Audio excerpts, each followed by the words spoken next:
Arch Manning did not participate in Texas's first practice of the week on Monday. What does it mean for the Horns' chances against Vandy this weekend? Let's dive in on today's episode of Locked On Longhorns. Intro.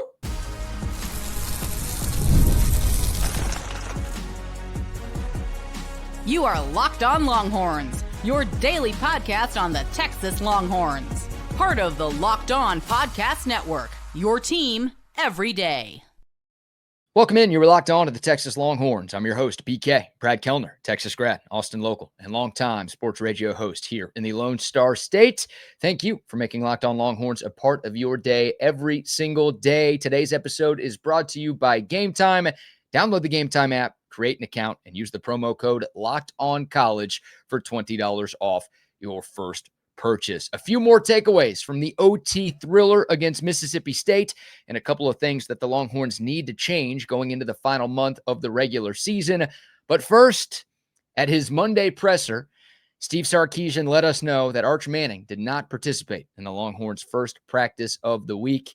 And Sark confirmed that Arch Manning is in concussion protocol from that hit that he suffered on the very first play of overtime in Starkville. We didn't get a ton of additional information from the coach other than we'll have more information as the week goes.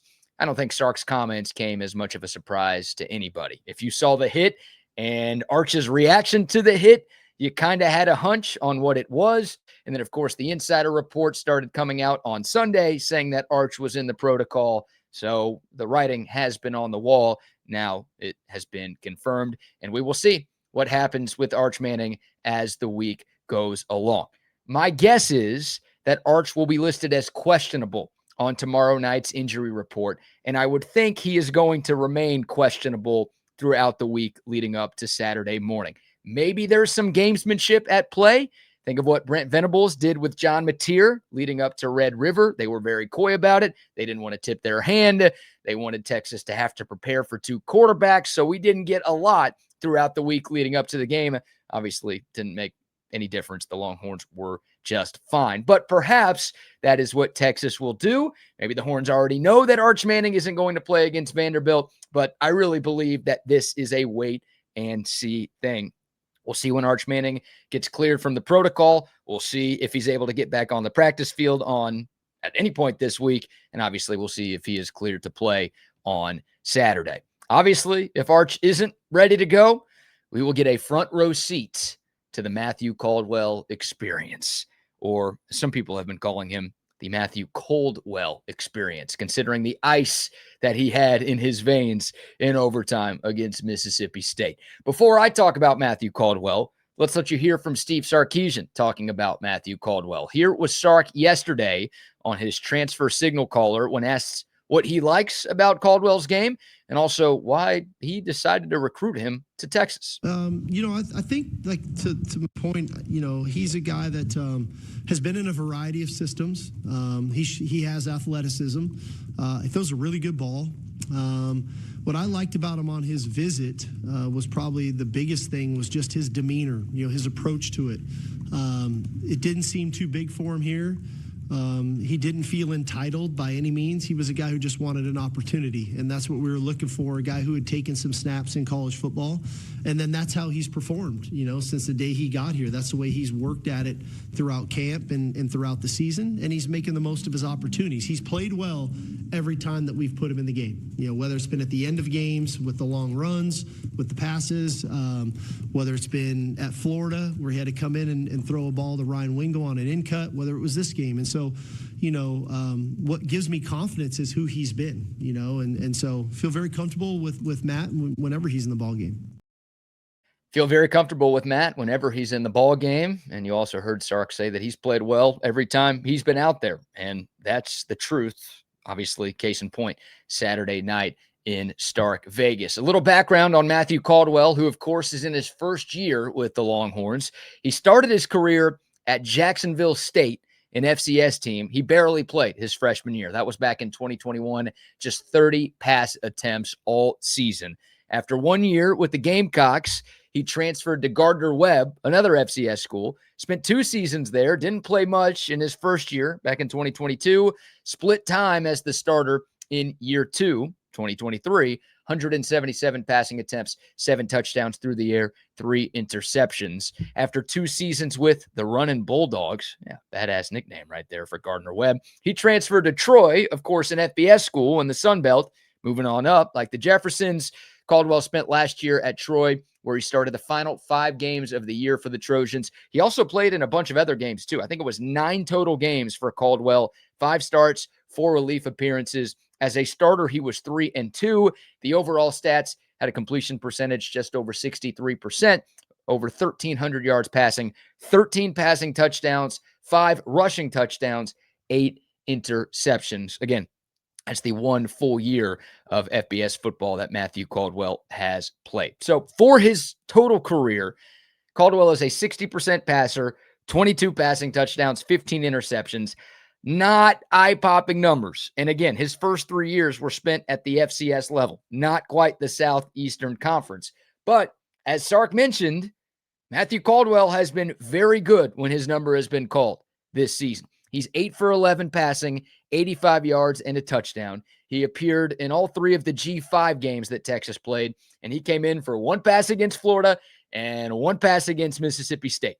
Both completions, by the way. Both big completions, by the way. The Mississippi State one obviously was huge. I mean, how about this stat line? 1 for 1, 10 yards, and the game-winning touchdown in overtime. That's as big as it gets right there, coming in for Arch Manning in that situation. But the Florida one, that also came in the late stages of the game. Texas down by 8. They had the ball in the final minute. Arch Manning gets sacked, loses his helmet, so he has to come out for a play.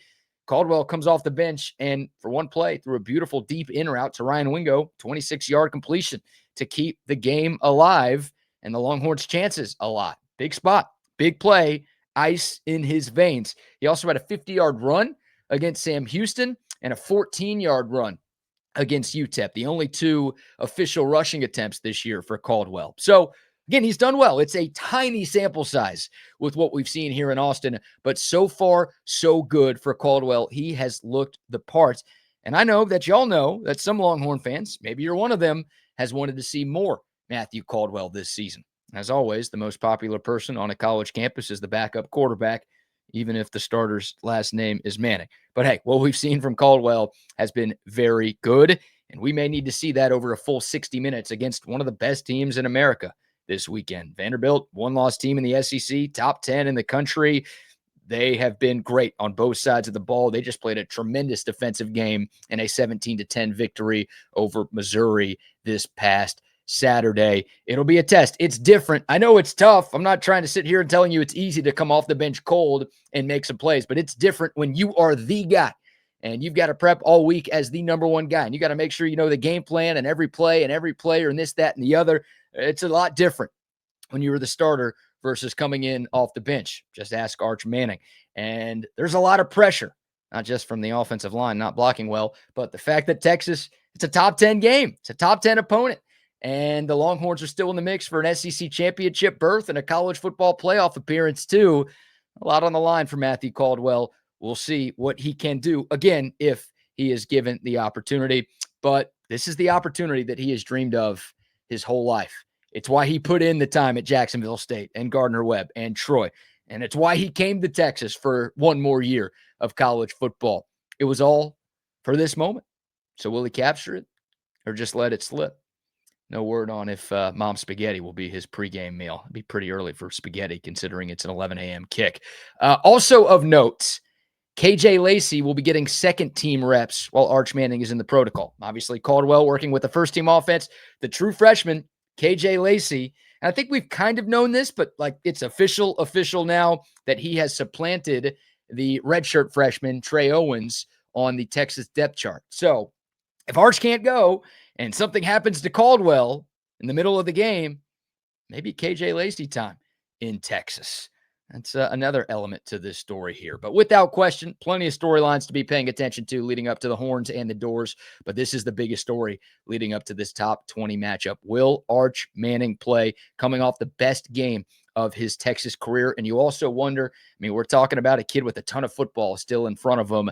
Does Texas maybe rush him back? If the doctors say he can't play and if he's not out of the protocol, then there's no decision to be made. He won't be out there. But Is there a conversation being had with Steve Sarkisian and Cooper Manning, anybody in the Manning family, about, hey, this offensive line isn't very good. We want our son to have a long future in football. Can we rest him this week and the bye week next week, and he'll be good to go for Georgia on November 15th? I don't know if those conversations are being had. It's going to be something to monitor, again, all week long. Crazy. All right, we'll take your thoughts. Comment below. How you feeling? If it is Matthew Caldwell on Saturday, do you feel good about Texas's chances to take down Vandy? More from Saturday's game against Mississippi State. What did we learn about the Longhorns in Starkville? And what did we see that Texas should be able to take with them in these final 4 regular season games? We'll get to that next on Locked On Longhorns.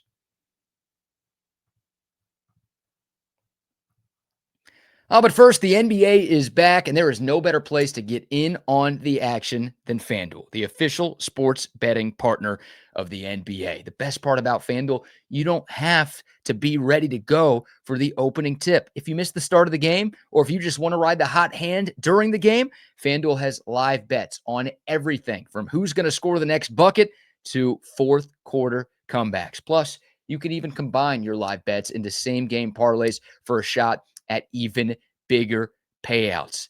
FanDuel keeps every NBA game more exciting, especially when your favorite team is making that late push or if your favorite player is going off. More ways to win, more ways to play, more ways to be entertained all season long with FanDuel. And right now, FanDuel is giving new customers $300 in bonus bets. That's right. You place a $5 bet. When that bet wins, you're going to get $300 in bonus bets just like that. So head over to FanDuel.com to sign up and play your game with FanDuel, the official sports betting partner of the NBA.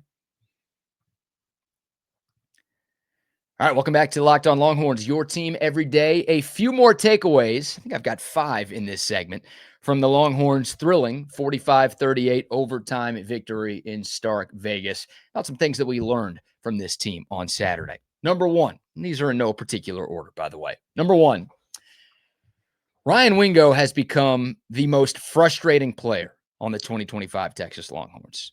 We know he has skill. We know he's a weapon. And we know that Texas probably doesn't win that game without him. But we also know that he nearly cost Texas the game with some costly drops. He may have had the best 3-drop performance in school history. He may have had the worst 5-catch, 184-yard game in school history, maybe in college football history. He is so good with the ball in his hands. There's no denying that. But drops continue to be an issue. And chemistry with Arch Manning continues to be an issue. And I'm just not sure, with all of that ability, why it isn't all coming together for Ryan Wingo. And I wonder if it will ever truly all come together for Ryan Wingo. Do we need to undo the LASIK? Does he need to study the playbook more? Again, 5 catches, 184 yards. That's incredible. He had 129 yards after the catch against Mississippi State. That's 40 more than any other player in college football this past Saturday. But he was targeted 12 times. 5 catches on 12 targets. That's not very good. And he had 3 drops. That's also not very good. To become an elite wide receiver, those things need to change. And for Texas's offense to reach its full potential, you guessed it, those things need to change. I don't know if he doesn't know the playbook all that well. I can't explain the drops. There's so much talent there. The potential is obvious, but golly, need more from Ryan Wingo. More consistency from Ryan Wingo. Frustrating at times to watch him not make plays when they are out there. Number 2, of course, I'd love to see Arch Manning on the field this weekend, but a guy who may be just as, if not even more important than Arch, Michael Taaffe. How missed was he on Saturday? I don't think it's a coincidence that the Horns had their worst defensive performance of the year in the first game that Michael Taaffe was in street clothes. I mean, Texas looked lost at times in coverage. I was pretty confident in Xavier Filsaime and Derek Williams Jr. being able to fill the void. And look, those guys had some good moments on Saturday, but they also had some rough spots too. And the difference between those two and Michael Taaffe was noticeable. And I don't think Michael Taaffe being out only affected that safety position. I think it impacted the other 10 guys around him. I thought Leon Galafau had his worst game as a Longhorn. I thought Anthony Smith had his worst game of the season. And it just felt like Blake Shapen and Mississippi State were just going after those guys in coverage on every single play. And there were moments where they just looked confused out there, for lack of a better word. Brennan Thompson on his 4-yard touchdown grab that made it 31-14 late in the third. LaFau was in man coverage. He was supposed to be in zone. He just vacated the area because he followed somebody else. Thompson was wide open. Like, Michael Taft is not only a star player, but he's also an elite communicator. And he does a great job of getting guys where they need to be. He was sorely missed on Saturday, not just, again, for his play, but what he means to the other guys around him on the defensive side of the football. He's the quarterback of the defense. We'll see if he can go this week. It would be great to have him back against a very good Vanderbilt offense. Do I think Texas can still win without him? Yes. But do I think it's obvious that the Horns' chances would be a lot better with him? Absolutely. Number 3, the tight end position is just average. And I might be being nice by saying that. How about these PFF grades from the Texas tight end room in Starkville? Amari Winston, 60. Spencer Shannon, 59.4. Jack Endries, 51.5. Jordan Washington, 45.6. Nick Townsend, 45.3. The entire tight end group represented 5 of the 8 lowest graded players on the Texas offense. Not good. None of them can block. And nobody has become a difference maker in the passing game. I thought Jack Endries had a chance to be an all SEC caliber player when he came over from Cal. It just hasn't happened for him. Not all his fault, but he's just not a difference maker in the passing game. And Gunnar Helm is obviously sorely missed. So what can we take from that? Well, I think this team needs less 12 personnel. The comeback was sparked by spread offense, more up-tempo, less jumbo packages, and keeping 3 or even 4 wide receivers on the field at all times. We are 2/3 of the way into the season. The tight end room has shown you enough. Your wide receivers are better than them. You are better off with more of them and less tight ends on the field. I think that's obvious right now. I hope we see more receivers and, again, less tight ends in these last 4 games. Number 4, Connor Stroh is this team's best left guard. It's not the highest bar in the world to clear by any stretch, but Connor Stroh is a better option than Nick Brooks right now. Neither guy gives you a ton, but I thought Stroh played his best game of the year. He came in when DJ Campbell got hurt at right guard. That was scary. My God, that did not look good. And DJ Campbell has been the most consistent offensive lineman on this Texas team this year. Him going down for a long period of time would have been disastrous. So thankfully, he was able to come back in the game. But Stroh was at right guard for a bit. And then when Campbell came back, Stroh took Nick Brooks' spot at left guard, his natural position. Stroh ended up playing 44 more snaps than Brooks did. And he graded out higher, according to Pro Football Focus. Wasn't very good. Still allowed a lot of pressures. He let one guy just destroy Arch Manning on a 3rd down and 5, where he was just a traffic cone. But he's better than Nick Brooks right now. If you're not going to play Neto, if you're not going to play Daniel Cruz, if you're not going to play Nate Kibble, I think Stroh is the guy you have to roll out there. And again, I mean, you don't have great options with either Stroh or Brooks, but he was better on Saturday. And for as bad as Stroh was, the Nick Brooks experiment has not gone very well. Last but not least, Anthony Hill needs to blitz more. That's a takeaway. That's also something I would like to see more in November. The game turned around when Pete Kwiatkowski decided to bring more pressure on Blake Shapen. Don't believe me? How about these numbers? When blitzed, Shapen was 7 of 15 for 55 yards. He was also pressured 12 times and sacked 5 times. When not blitzed, Shapen was 19 of 27 for 326 yards and 4 touchdowns, and he was only sacked 2 times. The difference, it's obvious. It's like Heisman numbers versus who's the backup numbers for Blake Shapen. Texas struggled mightily in zone coverage all game long, especially in the middle of the field. PK started the game aggressive, but then he went to a basic 4-man rush for most of the second and third quarters. Obviously, that's when things got ugly for Texas. Finally, he switched it up, started attacking more, and the biggest change was bringing Anthony Hill. Hill's very good in coverage. He's the best coverage linebacker Texas has. Don't get me wrong. But he is elite as a blitzer. I don't care what you're showing NFL teams on film. He is a difference maker as a pass rusher. Colin Simmons on the outside, Anthony Hill blitzing up the middle. Who's stopping that? He needs to be doing that more. That is a weapon for your defense. I don't know why it took as long as it did on Saturday for us to see that. It should be a big part of things every Saturday, this weekend in particular. I think Anthony Hill is going to be attached at the hip to Diego Pavia. It's going to be a lot of spy, and it's going to be a lot of, if Pavia starts rolling out, Anthony Hill's rolling right with him. And Pavia shouldn't be able to go to the bathroom alone without Anthony Hill following him in there. All right, that's weird. I didn't need to go there. But you get my point. Anthony Hill he's great at everything, but that getting pressure on the quarterback up the middle, that's every quarterback's least favorite place to get pressure. Anthony Hill can do that. He is such a freaking weapon. He's a defensive machine. Got to be aggressive with that guy. Sure, last year, you got 4 regular season games of Anthony Hill in a Longhorn uniform left. PK, use him at his best. Again, very good in coverage. This is not, he's bad in coverage, so he can't do it. No, he's more of a difference maker when he's pinning his ears back and getting after the quarterback. I'd like to see more of that, please. All right, 1 segment left. Would love to hear from you. Of course, your thoughts on my 5 big takeaways. What were your biggest takeaways from the win in Starkville? Let's get to some game balls and also more love from the SEC for Texas. That's coming up next on Locked On Longhorns.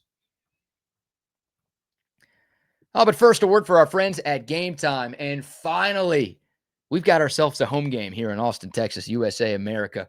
It's nothing better than being a part of a home crowd at DKR. But let's be real, actually getting tickets can be more of a battle than the game itself. Long lines, hidden fees, prices randomly jumping at checkout. You don't have to worry about that with GameTime. And that's why I use GameTime. It's the app that gives the advantage back to the fans. It's the easiest way to score last-minute tickets at the best prices with no surprise fees. It doesn't matter that the game's a sellout. It doesn't matter that it's only 4 days away. You can get tickets right now at GameTime. It's faster, it's cheaper, it's less stressful than any way that I have bought tickets in the past. So take the guesswork out of buying tickets with GameTime. Download the GameTime app, create an account, and use the promo code LOCKEDONCollege for $20 off your first purchase. Terms apply. Again, the promo code LOCKEDONCollege on the GameTime app for $20 off. Swipe, tap, ticket, go. Download GameTime today. All right, final segment. Tuesday edition. Locked On Longhorns, your team every day. Another week, another round of Locked On Longhorns game balls to hand out. And we only hand these out after wins. So we've had 3 of these segments in a row. I'd like to have another one next Tuesday, if y'all are okay with that. But before we do that, let's start this segment by giving some love to a couple of Longhorns who received SEC Weekly honors yesterday. We talked about Anthony Hill a lot in segment number 2.